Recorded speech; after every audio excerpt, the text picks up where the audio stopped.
Meni kuzatib borayotgan muxlislarim, men sizlarga hozir bir foydali maslahat bor. Shuni men sizlarga hozir ta'kidlayman.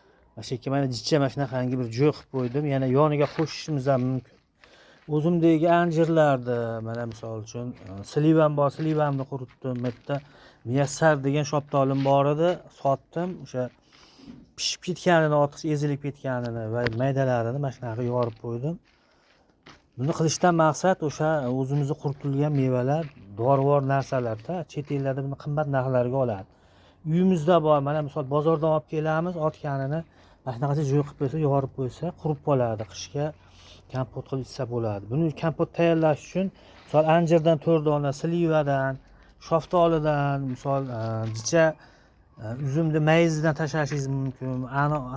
Keyin anorni jichcha o'sha qurigan po'xsidan tashlab qo'yish kerak. Keyin yana olma, nok, hamma jamiki quritilgan narsalardan 4 dona tashlasa, tifalga solib turib, shuni to'kkulab qo'yilsa, haligi qaynaganiga o'zi o'chib qoladi. Yana bir 15 minutda yana bir marta o'shani yoqib qo'yilsa, haligi kompot bo'lib qoladi. Bolalaringiz yoshiga qarab turib, 1 piyola, yarim piyola go'dak bolalar qoshiq o'sha ichidan ichkizib qo'ysa, bu dorivor narsa bo'ladi. Agar o'tkir bo'lib ketgan bo'lsa, ichiga qaynoq suv quysangiz, haligi me'yorlashadi-da endi haligi.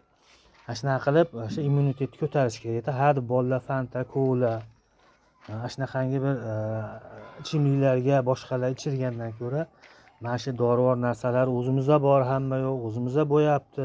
Mana hozir slivalar 10 mingga 3 kilo deyapti. Endi misol o'pitim ko'proq gaplashib, 200-300 kilo olib kelib turib, hozir quritib olsa bo'ladi. Mana shunaqa ishlarni qilib, qishga tayyorgarlik ko'rishga iloji bo'lsa hozir ham bor qurib turgani.